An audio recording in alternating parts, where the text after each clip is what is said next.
안녕하세요. 시골 목사입니다. 오늘은 사무엘상 4장을 살펴보시겠습니다. 4장에서는 블레셋과의 전쟁에서 이스라엘이 대패하므로 언약궤를 빼앗기고 엘리의 두 아들 홈니와 비느하스가 전쟁에서 전사하는 장면과 그 소식을 들은 엘리가 세상을 떠나는 장면을 보실 수 있습니다. 1절입니다. 사무엘의 말이 온 이스라엘에 전파되니라. 이 구절은 3장의 결론으로 사무엘의 선지자로서의 권위가 모든 사람에게 미쳤다는 사실을 가리키는 말입니다. 이스라엘은 나가서 블레셋 사람들과 싸우려고 에벤에셀 곁에 진치고 블레셋 사람들은 아벡에 진쳤더니 사무엘이 전쟁을 위해 군사를 소집한 것이 아니고 엘리가 주관한 것이기에 1장 상반절과 하반절의 말을 구분해서 보아야 할 것입니다. 2절입니다.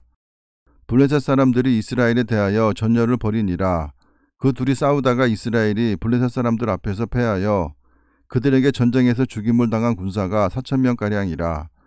이스라엘은 BC 1095년 이후 40여 년 동안 계속되는 블레셋 족속의 압제를 받고 있었습니다. 그리고 블레셋과의 전쟁을 펼친 이때는 블레셋의 압제를 받기 시작한 지 약 20년이 지난 BC 1075년경이었을 것으로 추측이 됩니다.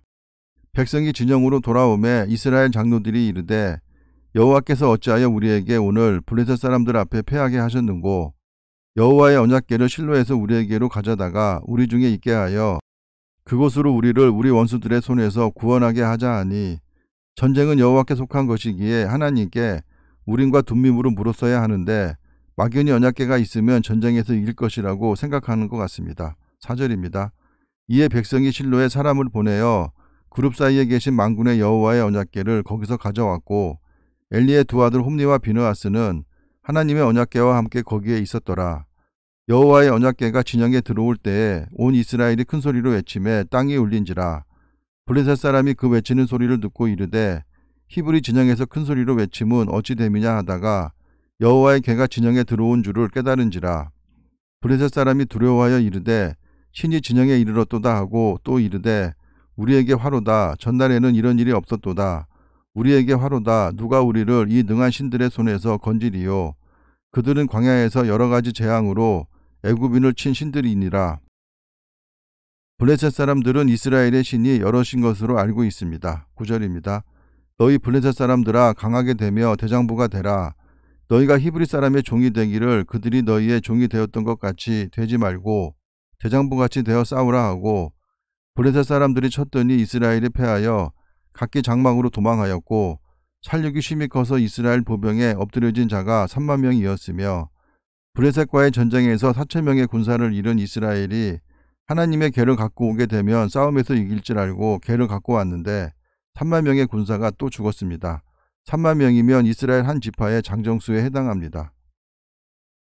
하나님의 궤는 빼앗겼고 엘리의 두 아들 홈니와 비느하스는 죽임을 당하였더라. 홈니와 비느하스가 죽음으로 사무엘상 2장 34절의 말씀이 그대로 이루어졌습니다. 12절입니다. 당일에 어떤 베냐민 사람이 진영에서 달려나와 자기의 옷을 찢고 자기의 머리에 티끌을 덮어쓰고 실로에 이르니라. 그가 이를 때는 엘리가 길 옆 자기의 의자에 앉아 기다리며 그의 마음이 하나님의 궤로 말미암아 떨릴 즈음이라. 그 사람이 성읍에 들어오며 알림에 온 성읍이 부르짖는지라. 엘리가 여호와의 궤를 빼앗긴 것을 감죄하여 마음이 떨렸을 것 같습니다. 14절입니다. 엘리가 그 부르짖는 소리를 듣고 이르되 이 떠드는 소리는 어찌 됨이냐. 그 사람이 빨리 가서 엘리에게 말하니 그때 엘리의 나이가 98세라. 그의 눈이 어두워서 보지 못하더라. 그 사람이 엘리에게 말하되 나는 진중에서 나온 자라. 내가 오늘 진중에서 도망하여 왔나이다. 엘리가 이르되 내 아들아 일이 어떻게 되었느냐. 소식을 전하는 자가 대답하여 이르되 이스라엘이 블레셋 사람들 앞에서 도망하였고 백성 중에는 큰 살육이 있었고 당신의 두 아들 홈니와 비느하스도 죽임을 당하였고 하나님의 궤는 빼앗겼나이다. 하나님의 궤를 말할 때에 엘리가 자기 의자에서 뒤로 넘어져 문 곁에서 목이 부러져 죽었으니 나이가 많고 비대한 까닭이라. 그가 이스라엘의 사사가 된 지 40년이었더라. 엘리는 죽음에 이르는 순간까지 자신의 죄를 회개하지 않았습니다. 19절입니다. 그의 며느리인 비느하스의 아내가 임신하여 해산 때가 가까웠더니 하나님의 궤를 빼앗긴 것과 그의 시아버지와 남편이 죽은 소식을 듣고 갑자기 아파서 몸을 굽으려 해산하고 죽어갈 때 곁에 서 있던 여인들이 그에게 이르되 두려워하지 말라.